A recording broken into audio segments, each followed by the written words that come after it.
Ukrainian capital was hit with the largest drone attack of the war overnight, injuring at least 23 people and damaging buildings across the city. Ukraine said Russia launched 539 drones and 11 missiles over Kiev, sending residents scrambling for shelter and safety underground.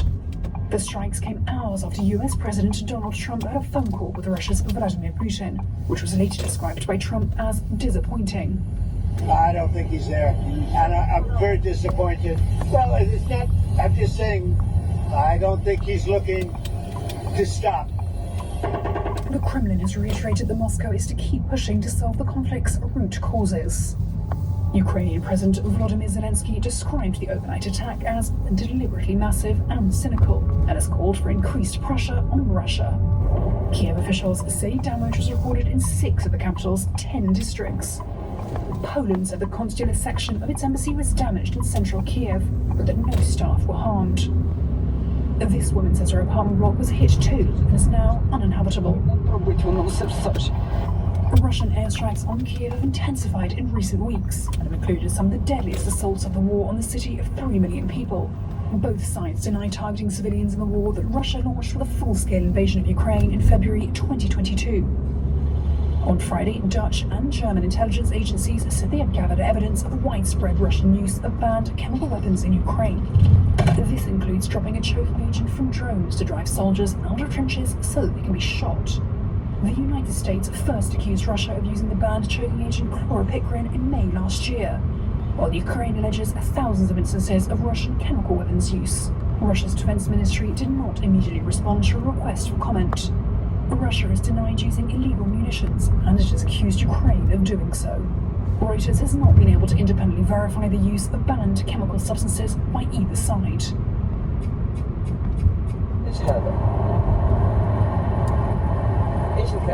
How depressing is this, says Sana Alwan.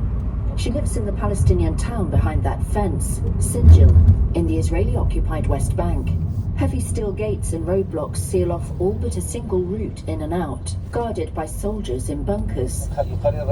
Sinjil welcomes visitors, the sign reads. But one resident called the town a big prison, and it's not the only one. Here is my house. Here is my house's entrance. They swept it and closed it from the first day of the war. It was a minute from here to my house. Now it takes me half an hour. Israel's walls and checkpoints have long been part of life for the 3 million Palestinian residents of the West Bank. But many say they've increased dramatically since the war in Gaza and put towns and villages under permanent siege. Alwan is a personal trainer, and her drive to the gym in Ramallah used to be short. Now, with no way of knowing how long she'll be stuck at checkpoints, work has slowed because she can't promise to keep client appointments. It used to take me 20 minutes to arrive to work. Now, if there are no checkpoints, it takes an hour. If there are checkpoints, between 2 to 3 hours to arrive, depending on the situation, or which checkpoint is open and when. The Israeli military said in a statement it erected the Sinjil barrier to protect the nearby Ramallah-Nablus highway in light of what it called recurring terror incidents and to prevent stone throwing at a main route. It deemed residents' entry and exit through the single remaining entrance free access to the town. It's not just Sinjil. Further south near Hebron, taxi driver Sam El-Wazwaz says trips take 4 times as long. Drivers update each other on road closures by WhatsApp. Israel says its fences and barriers are to protect some 700,000 Jewish settlers in the West Bank, which it captured in a 1967 war. Most countries consider that to violate the Geneva Conventions, which ban settling civilians on occupied land. After the Hamas attack of October 2023, Israeli military earthworks blocked roads overnight. Heavy metal gates were installed and locked by the military at entrances to Palestinian communities, often leading to roads used by settlers. The military established even more permanent checkpoints, and so-called flying or temporary checkpoints appeared more frequently. This is the entrance to Jenin refugee camp, where tens of thousands of West Bank residents were displaced by an Israeli crackdown on militants earlier this year. This will not affect us. Nothing will stop us, says resident Mohammed Khawashin. Not gates, nothing, as long as we have faith in God and in our homeland. Israel says its settlements are lawful and justified by historic and biblical Jewish ties to the land.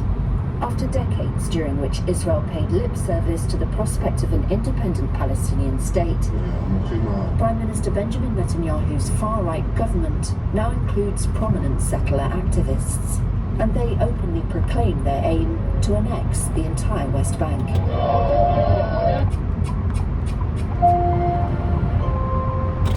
After nearly 200 years of mitigating risk, at FM, we can see what others don't.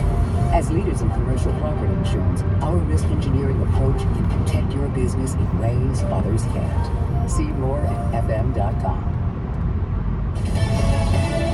Celebrating with a signature, I'm Tom Graham, Fox News. President Trump marking Independence Day by signing a massive tax cut and spending bill packed with his economic agenda. The measure cleared the House just yesterday. Minutes after V-2 bombers and F-22 and F-35 jets flew over the White House as part of a July 4th celebration, President Trump signed the Republican tax and spending cuts package. It's the most popular bill ever signed in the history of our country. Whether you're military or anybody else, this is the most popular bill ever signed. A big, beautiful bill, as the president dubbed it, extends and expands tax cuts approved during his first term and gives a massive funding boost to border and immigration enforcement. It also includes an overhaul of Medicaid and food stamps. Democrats say those cuts will mean millions lose health and nutrition benefits. At the White House, Jared Halpern, Fox News. At least 13 are dead after skies opened up over central Texas and dropped a massive amount of rain. A children's camp swept away by rising waters northwest of San Antonio. We had a disastrous flash flood that hit somewhere around 4 in the morning. The rain came down 12 inches or more per hour. Texas Lieutenant Governor Dan Patrick there. The Guadalupe River rising more than 20 feet in some areas. A federal judge has rejected 8 migrants' latest bid to block their deportation to South Sudan. That according to court documents released following a rare 4th of July hearing. Trump administration has been trying to deport the immigrants for weeks. Their case has been in legal limbo. They made their appeal to stay in the U.S. None of the 8 immigrants are from South Sudan, a country involved in civil war. America is listening to Fox News. It's the Will Kane Show. Watch it live at noon Eastern, Monday through Thursday on FoxNews.com or on the Fox News YouTube channel. And don't miss a show. Get the podcast 5 days a week at FoxNewsPodcasts.com or wherever you download your favorite podcasts. Israeli Prime Minister Benjamin Netanyahu preparing to visit President Trump in Washington Monday amid the latest push for a ceasefire in Gaza. Fox's Madeline Rivera. Days after striking Iran's nuclear sites, President Trump sees an opening in the Middle East. Now it appears the Saudis want to talk to the president too. Multiple sources tell Brett Baer, Saudi Arabia's defense minister, and Crown Prince Mohammed bin Salman's younger brother, Khalid bin Salman, secretly met with President Trump, Defense Secretary Pete Hegseth, and Special Envoy Steve Witkoff at the White House on Thursday. They talked about de-escalation with Iran, ending the war in Gaza, and negotiating the release of the remaining hostages. The goal of the visit was to create what's been described as a peace footing in the region. President Trump often touts his relationship with Saudi Arabia, which he sees as a key broker in the Middle East. He wants the country to join the Abraham Accords. This is Hamas says it has given a positive response to the latest proposal for a ceasefire in Gaza, but the militant group adds further talks are needed for implementation. President of El Salvador has denied accusations that Kilmar Abrego Garcia was tortured in a prison in his country. El Salvador President Nayib Bukele disputes Kilmar Abrego Garcia's claim that he was tortured and beaten while being held in a Salvadoran high-security prison. In a court filing in the U.S. this week, Abrego Garcia described losing 31 pounds in his first 2 weeks at CCOT, also suffering sleep deprivation, inadequate nutrition, and psychological torture. Bukele's social media post on Thursday included pictures and video of Abrego Garcia in detention and asked, quote, if he had been tortured, sleep deprived, and starved, why does he look so well in every picture? Abrego Garcia was deported from the U.S. to El Salvador in March, despite a 2019 immigration court ruling that he not be sent there. He was finally returned to the U.S. last month. Tanya J. Powers, Fox News. Abrego Garcia's case has become a lightning rod in the U.S. for debate in the Trump administration's deportations. I'm Tom Graham, and this is Fox News. It is time to take the quiz. 5 questions in less than 5 minutes. We ask people on the streets of New York City to play along. Let's see how you do. Take the quiz every day at thequiz.fox. Then come back here to see how you did. Thank